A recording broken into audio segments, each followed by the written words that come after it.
Buonasera da Telecolor, nuova edizione di Sicilia 24, questi i titoli del giornale. Il racket del Pizzo e il controllo del caro estinto all'ospedale Villa Sofia di Palermo in mano al mandamento mafioso di Resuttana, imprenditore e insospettabili professionisti tra i 18 arrestati nel blitz. Le intercettazioni, dicevano, hanno una città nelle mani.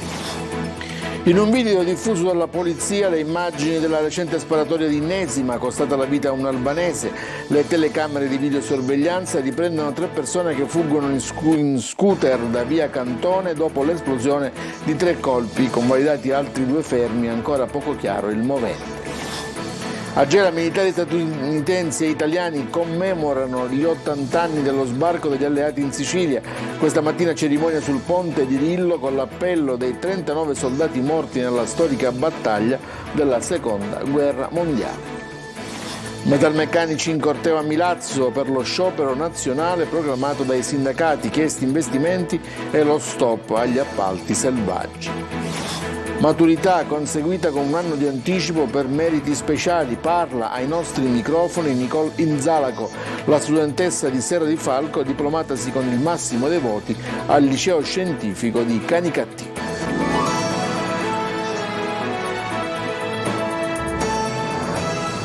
Ancora buonasera da Telecolor, apriamo con la cronaca. Blitz al mandamento di Resuttana a Palermo, 18 gli arresti, fra cui alcuni insospettabili, un commercialista, un notaio, imprenditori. Il questore Laricchia parla di una borghesia mafiosa a servizio di Cosa Nostra. Il clan aveva anche il controllo dei servizi funebri presso l'ospedale di Villa Sofia.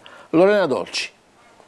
Hanno una città nelle mani, dicevano gli uomini d'onore intercettati, riferendosi ai vertici della cosca. Il clan è quello di Resuttana, uno dei più ricchi di Palermo. Dopo anni al 41 bis ne ha ripreso saldamente il controllo Salvo Genova, storico alleato dello Piccolo e dei Madonia, uomo di peso insomma. Di lui un favoreggiatore de Graviano diceva: Genova è il tutto. Il boss è tornato, impartisce ordini, risolve controversie, dà istruzioni, in una parola comanda. Resurrezione si chiama infatti il blitz della polizia, che ha portato a 18 arresti per boss, gregari, estorsori, ma anche professionisti e piccoli e medi imprenditori, quella zona grigia che con la mafia fa affari e va a braccetto. L'indagine, coordinata dal procuratore Maurizio De Lucia e dall'aggiunto Marzio Sabella, mette assieme tutti i tasselli di quelle complicità. Mente imprenditoriale dell'organizzazione, il commercialista Giuseppe Mesia, arrestato per associazione mafiosa, era andato fino a Milano per salutare il boss all'uscita dal carcere di Opera. Se noi non parliamo, io non faccio, gli aveva detto. Il notaio Sergio Tripodi è finito ai domiciliari perché avrebbe mandato un gruppo di mafiosi a liberare alcuni appartamenti appena acquistati. L'inquilino protestava: non dovevate venire voi, io penso che doveva venire la legge, ma la legge resuttana è quella mafiosa.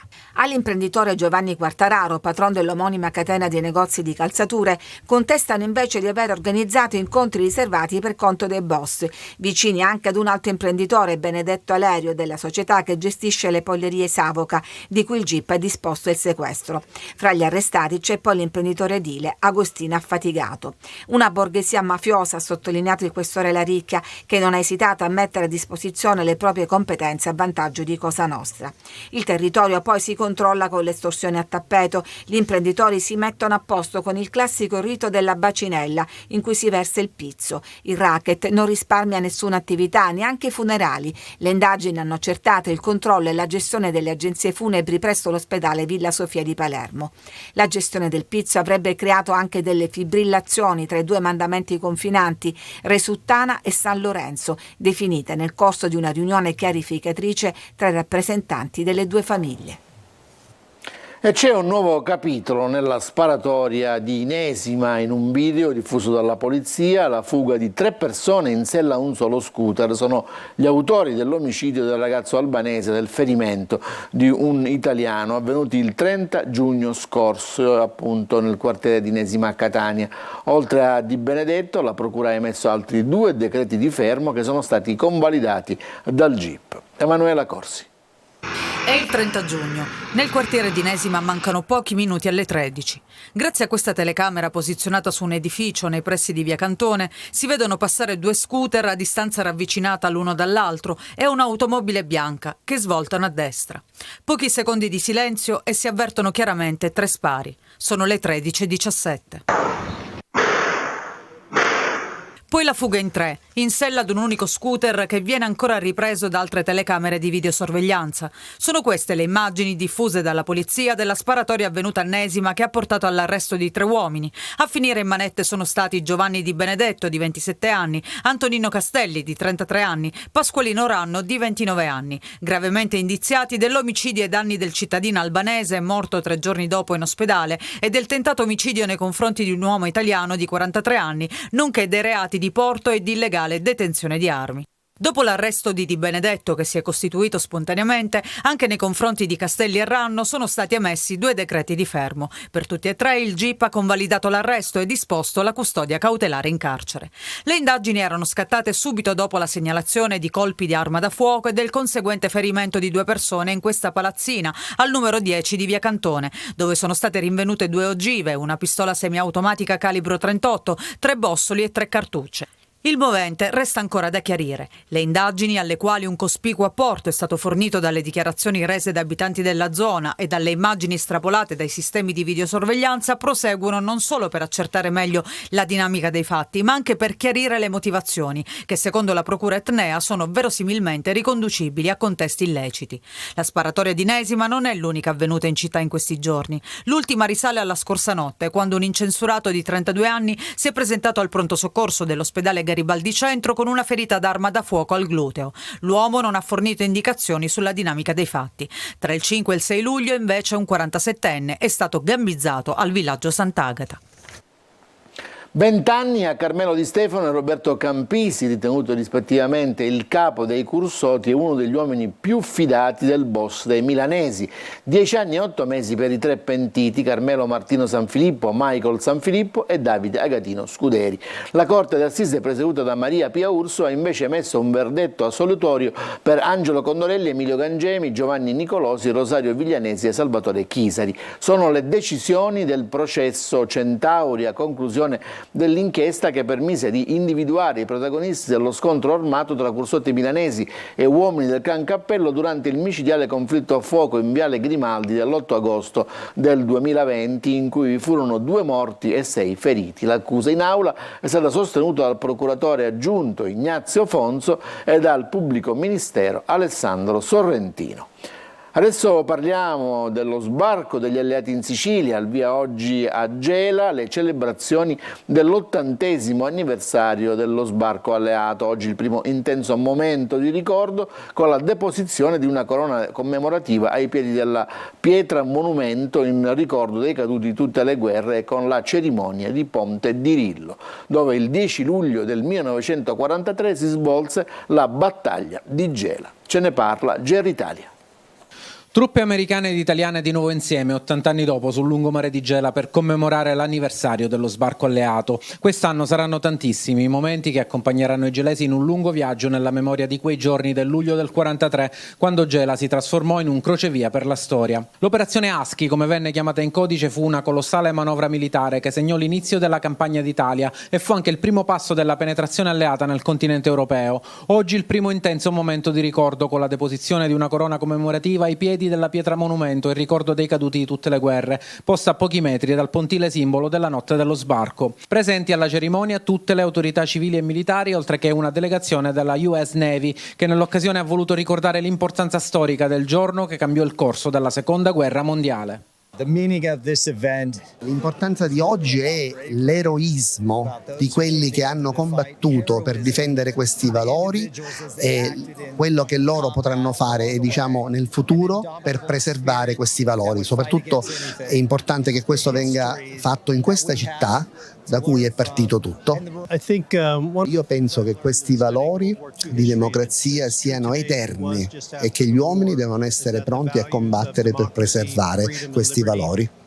A mezzogiorno il classico roll call a Ponte di Rillo, l'appello dei 39 soldati statunitensi morti in quella che fu una battaglia storica della Seconda Guerra Mondiale, alla presenza di Helen Patton, la nipote del celebre generale George Patton che il 10 luglio guidò lo sbarco delle truppe alleate. Per me è un onore essere qui per onorare tutti coloro che hanno partecipato a questa guerra, le vittime, coloro che hanno partecipato a questo evento così terribile. La cerimonia si è conclusa con il concerto della banda musicale della NATO. Cambiamo argomento, oggi sciopero nazionale dei metalmeccanici indetto da FIOM CGIL, FIM CISL e WILM WIL a Milazzo, il corteo dei lavoratori che chiedono investimenti e lo stop ad appalti selvaggi. Triolo. Chiedono investimenti e piani industriali, meno precarietà, lo stop ad appalti selvaggi e al dumping contrattuale. Queste le motivazioni alla base di uno sciopero nazionale di 4 ore dei lavoratori metalmeccanici indetto da FIOM CGIL, FIM CISL e WILM WIL, che sul territorio messinese però è stato allargato a tutta la giornata. A Milazzo, territorio in cui insistono la raffineria mediterranea, le acciaierie Duferdo, la centrale A2A e tante altre piccole industrie, i sindacati hanno portato in piazza alcune centinaia di lavoratori per un corteo che nella città del Capo non si vedeva dal 2009. A livello nazionale i sindacati chiedono una piattaforma rivendicativa che punta alla soluzione per le crisi aperte e una transizione energetica sostenibile sul piano ambientale e sociale. Qui l'obiettivo è l'apertura di un tavolo in prefettura per governare da vicino questi processi. In bilico ci sono migliaia di posti di lavoro tra diretto ed indotto, oltre 10.000 operai metalmeccanici interessati. L'industria nel nostro territorio è stata defraudata di pezzi di storia, come dalla cantieristica navale alla centrale Enel, che oggi si chiama A2A, all'acciaieria, quindi abbiamo diverse criticità che ci portano a manifestare e a far sentire la nostra voce ancora più forte. Che la crisi in questo territorio è gravissima e poi perché non esiste un piano industriale né per l'acciaieria né per la 2A e in parte anche per la RAM rispetto a come si attrezza per affrontare la transizione energetica. Qui occorre un piano di investimenti certo, con le ricadute occupazionali certe, per dare una prospettiva a un territorio che ha pagato un prezzo molto alto per questi impianti. Politiche nuove per una transizione sostenibile, non solo sul punto di vista ambientale, ma anche sul punto di vista sociale, industriale e culturale. Quindi abbiamo la necessità che il governo metta in atto una politica per la transizione industriale. Ma non solo il governo, anche l'Europa. Il corteo, partito dalla raffineria di Milazzo, ha percorso tutto il lungomare sino al porto e poi nel piazzale davanti al comune, perché secondo i sindacati anche le istituzioni hanno un ruolo determinante nel pretendere investimenti e una transizione energetica ed ambientale sostenibile anche dal punto di vista occupazionale. E restiamo a Messina. A Messina Centro termina l'emergenza acqua dopo la contaminazione dovuta a una perdita di gasolio. Da domani l'acqua torna potabile, ma sono pronte 2 ordinanze per evitare che riaccada. Triolo ancora. Per il comune di Messina l'emergenza acqua è conclusa, a dirlo questa mattina in conferenza stampa è stato il sindaco Basile. L'acqua torna quindi potabile dopo che i risultati degli esami delle scorse settimane in diversi punti hanno evidenziato come i parametri siano ritornati nella norma, conformi a quelli che erano prima dell'inquinamento. L'emergenza acqua era nata dall'inquinamento di una parte della conduttura del centro città dovuta ad idrocarburi che poi sondaggi di AMAM hanno scoperto derivasse da una vecchia cisterna per riscaldamenti in disuso di un palazzo sulla via Principe Umberto. Se da domani, dopo un mese, tornerà la potabilità della zona interessata, i riflettori non sembrano però destinati ad abbassarsi. Pensabile che sotto il nostro territorio ci sia una cosa che neanche noi conosciamo, quindi siamo riusciti in un mese, grazie al lavoro puntuale della società, a individuare, circoscrivere e oggi risolvere il problema. Da domani la città tornerà alla normalità. Dobbiamo stare tutti un po' più attenti e quindi ho già annunciato che farò un'ordinanza specifica, ancorché prevista dalla legge, affinché tutti i proprietari di condomini facciano un censimento puntuale dei serbatoi che, ancorché dismessi, devono essere stati dismessi in sicurezza. È impensabile che ci sia ancora gasolio dopo chissà quanti anni. Il Comune infatti emetterà 2 ordinanze, una di ritorno alla normalità che abrogherà le altre che vietavano il consumo dell'acqua ed uno rivolta ai condomini e agli amministratori per un censimento delle cisterne di gasolio dismesse. Ci fermiamo, c'è la pubblicità, torniamo subito dopo.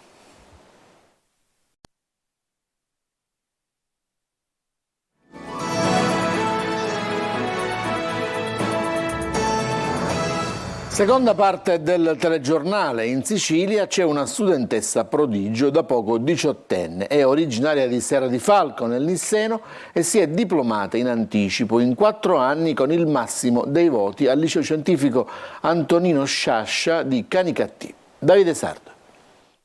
Lei si chiama Nicole Insalaco, è nativa di Serra di Falco in provincia di Caltanissetta, ha da poco compiuto 18 anni, frequenta il 4º anno del liceo scientifico Antonino Sciascia di Canicattì e ha conseguito la maturità con il massimo della votazione, 100 su 100. Al termine del 4º anno la studentessa prodigio è stata ammessa per meriti speciali, la prima in Sicilia, a sostenere gli esami di Stato conclusivi della secondaria di secondo grado, superandoli brillantemente. La prova orale si è conclusa tra i complimenti degli insegnanti e l'ovazione dei compagni di classe. L'esame di maturità è stata una bellissima esperienza. Sicuramente è stato un po' strano, un po' particolare non aver affrontato l'ansia, quell'adrenalina la notte prima degli esami, delle prove scritte insieme ai miei compagni che mi hanno accompagnato in questo intero percorso. Non ho fatto nulla di eccezionale, di così straordinario, sicuramente ho studiato, ma con impegno, determinazione e costanza chiunque potrebbe riuscire a raggiungere questo obiettivo molto importante. Quale messaggio ti senti di rivolgere ai tuoi compagni che il prossimo anno sosterranno la maturità? Io vorrei fare un grande in bocca al lupo ai miei compagni e li invito a studiare tutto l'anno, a impegnarsi come hanno sempre fatto. La possibilità dell'accesso alla maturità per meriti speciali è prevista per gli studenti che hanno una media di voti superiore al 9 e Nicole è andata oltre perché è stata ammessa con tutti 10. Siamo orgogliosi tantissimo, li potete immaginare, perché il suo successo è anche il nostro successo, soprattutto per aver trovato quell'intesa giusta per accompagnare, per guidare la ragazza a questo obiettivo. Le soddisfazioni per Nicole Insalaco, figlia di un funzionario di polizia alla questura di Caltanissetta, non finiscono qui. Ha da sempre avuto la passione per la musica e la prossima settimana prenderà la laurea in violino al Conservatorio Alessandro Scarlatti di Palermo a conclusione del suo percorso di studi. Questa estate, quella che stiamo vivendo, il gelato sarà ancora più salato. Rispetto al 2022 in Italia il costo è aumentato del 23%, meglio la Sicilia che registra un incremento del solo 15%, nonostante i rincari però siciliani e turisti non riescono a dire no al gelato. Ce ne parla Francesco Aloi. Gelato, cioccolato, dolce, un po' salato. Gelato un po' salato? Sì, se pensiamo al costo. Rispetto allo scorso anno in Italia è aumentato del 23%. È quanto emerge da un'analisi di Coldiretti su dati Istat. Rispetto alla media nazionale non abbiamo fatto quell'aumento che c'è stato. Tant'è vero che in Sicilia ci attestiamo intorno al 10-15% massimo, dipende dalle città. Palermo è la città dove il gelato costa di più. Enna invece sta nella parte opposta della classifica. Sul rincaro pesano l'impennata dei costi di energia e materie prime. Uova, latte e zucchero si sentono non solo nel gusto ma anche nel portafoglio. Il costo energia pare che purtroppo ora stia andando per aumentare. Giornalmente abbiamo tantissimi clienti che hanno voglia di prendersi un gelato per rinfrescarsi, mangiare con una brioche bella piena con il gelato a pranzo. Gelato è sinonimo di estate, insieme alla colonnina di mercurio schizza su anche il consumo di questa bontà. Poi con la brioche è proprio tipico della Sicilia, bisogna provarlo. È buonissimo, è fresco, in una città come la nostra che è sempre così calda non possiamo fare a meno. Penso che sia un po' il periodo, l'inflazione, tutto quanto, però alla fine con il caldo è obbligatorio il gelato, dai. I siciliani preferiscono quello artigianale, pistacchio, cassata o cannolo per gustare la trinacria. Un rinfresco per il palato, ma come raccomandano gli esperti, senza farne abuso. Dobbiamo stare molto attenti, il nostro rapporto deve essere molto preciso col gelato. Un gelato al giorno, nel pomeriggio va bene, ma non sostituisce né pranzo né cena e non è la cosa più salutista che noi possiamo avere, tranne quando mangiamo soltanto un gelato alla frutta. Ad un cono così, impossibile resistere.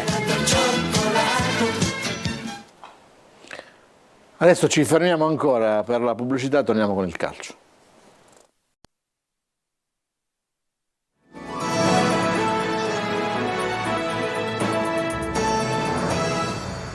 Rieccoci in studio, Palermo in Trentino per il ritiro precampionato, la squadra suda, la dirigenza invece continua la campagna acquisti, a breve sarà ufficiale anche a Roberto Insigne. Marco Gullà. Le prime indicazioni che arrivano dal secondo giorno di ritiro del Palermo in Trentino è che Eugenio Corini sembra voler puntare sul 4-3-3 e che la squadra dovrà comunque adottare un abito camaleontico, cambiando modulo anche a gara in corso. Rosanero che sudano e lavorano a ronzone. L'obiettivo, come ha dichiarato lo stesso allenatore, è la promozione in Serie A, senza giri di parole. Per me è stato importante anche dal punto di vista proprio della proprietà capire cosa vuol dire lavorare a Palermo. C'è la volontà di alzare il nostro potenziale, di lottare, ambire a un traguardo molto prestigioso che noi tutti vogliamo raggiungere e di conseguenza quest'anno sicuramente le potenzialità per essere più competitivi ci saranno messe a disposizione. La nostra capacità, la mia capacità sarà far sì che tutto questo venga fatto rendere al meglio per fare un campionato il migliore possibile, per essere competitivi al meglio.